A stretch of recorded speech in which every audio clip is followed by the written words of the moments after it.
আজ আরামবাগ বাসস্ট্যান্ডে চলল পৌরসভা সার্ভেয়র টিমের অভিযান। পৌরপ্রধান সমীর ভান্ডারী ও উপপৌরপ্রধান মমতা মুখার্জির নেতৃত্বে বাসস্ট্যান্ডের আশেপাশে বসে থাকা সমস্ত হকার্স এবং ফল ব্যবসায়ীদের সতর্ক করা হলো।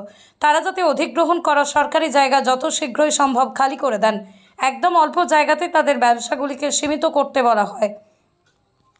পথচারী ও যান চলাচলের সুবিধার্থে আরামবাগকে যানজট মুক্ত করতে এই পদক্ষেপ বলেই জানান পৌরপ্রধান সমীর ভান্ডারী। হকারদের আমরা উচ্ছেদ করছি না বা এখনই কোনো রকম কড়া পদক্ষেপ নিচ্ছি না। তাদের অনুরোধ করছি, তারা হকাররা বলছে জনস্বার্থে পৌরসভার কথা মেনে চলবে। একথা সাংবাদিকদের জানান উপপৌরপ্রধান মমতা মুখার্জি।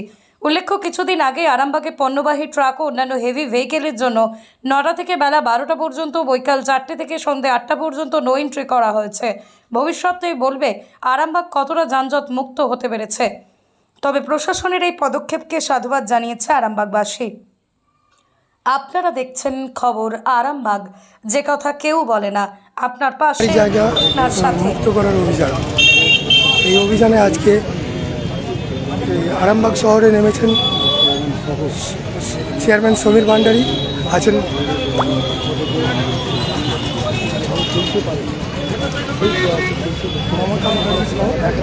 লং শট নাও অন্যান্য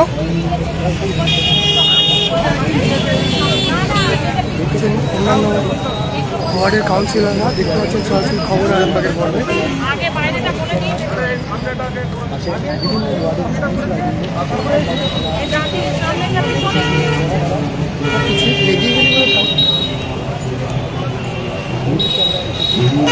আপনাদেরকে দেখাচ্ছি একাধিক ফলের দোকান আছে এই আরামবাগ বাস স্ট্যান্ড চত্বরে।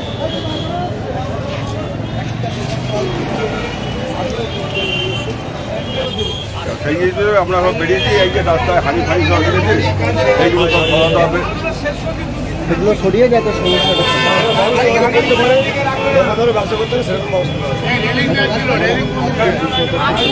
আপনারা দেখতে পাচ্ছেন যে যেটার মেন রাস্তা তার বাইরে থেকে অনেক জায়গা ফল বিক্রেতা যারা এখানে বিরিয়ানি দোকান করেছে, বাইরে বাইরে গাড়ি বা ফলের সমস্ত ডালি সাজিয়ে বসে আছে।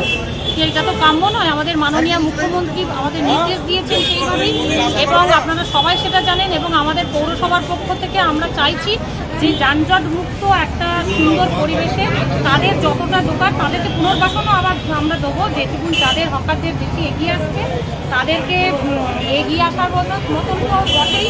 তাদেরকে অনুরোধ করবো, আমরা যেটা পৌরসভা থেকে তাদেরকে জায়গা দিয়ে দেবো 4 ফুট বা 5 ফুট হিসেবে, সেইটার মধ্যেই তারা তাদের সমস্ত ফলের টুকরি থেকে এগিয়ে যেন না আসেন ছাতা নিয়ে। কেননা তাদের এইখানটা একদম মেন রোড, বাস, লরি, টোটো, অটো, গাড়ি, ট্যাক্সি সব সময়, মিডিয়া, অ্যাম্বুলেন্স সমস্ত কিছুই যাচ্ছে, সব সময় যাচ্ছে সারাদিন রাত।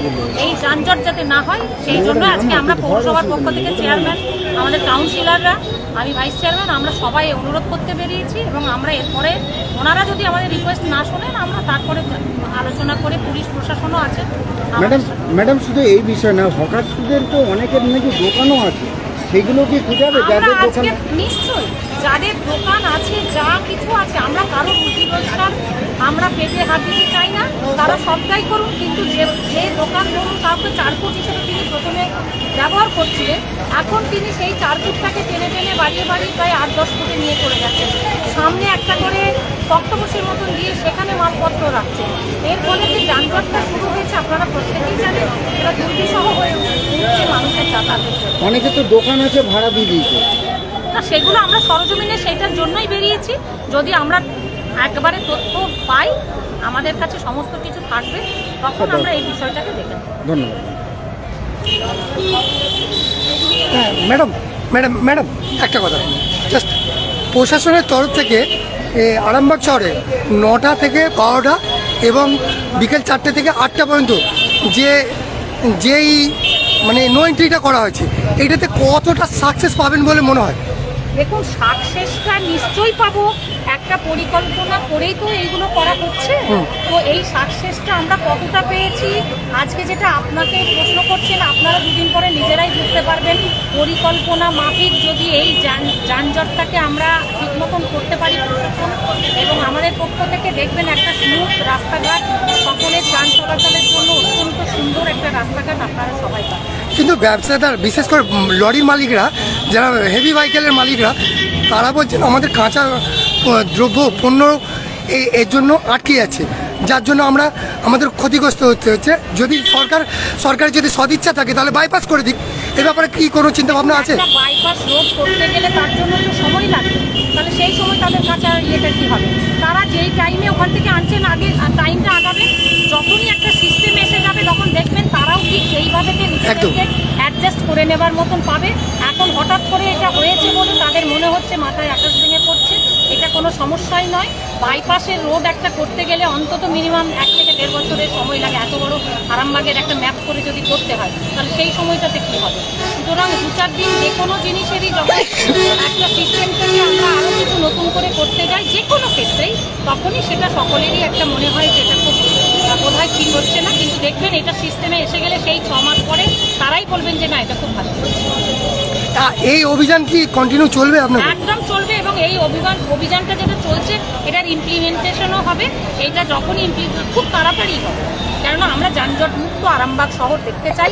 মাননীয় মুখ্যমন্ত্রী আমাদেরকে বারংবার সকলে বলেছেন, তিনি কাউকে হকার কিন্তু তুলে দেওয়ার কথা আমাদের একবারও বলেনি। তাদেরকে আবার যে কোনো জায়গায় সুষ্ঠুভাবে পুনর্বাসন করতে বলেছেন। আমাদের দিদি সবসময় চান যে সবাই মিলে চলুক, সবাই যেন কারুরই পেটে যেন লাথি না পড়ে। সুতরাং দিদি যেটা বলেছেন আমরা শুধু সেই নির্দেশটুকু পালন করছি, এবং সকলের কাছে অনুরোধ করছি আপনাদের সংবাদ মাধ্যম যারা বন্ধু আছেন তাদের মাধ্যমে যে এটা যেন সুষ্ঠুভাবে করতে পারি, তাতে আপনাদেরও ভূমিকা আছে। আপনারাও এটাকে করুন, আপনারা প্রচার করুন, প্রত্যেকের যেন মুখে মুখে এটা প্রচারিত হয় যে না আমরা বেশি রাস্তায় যতটা আমার জায়গা আমি ততটার মধ্যেই ব্যবসা করি।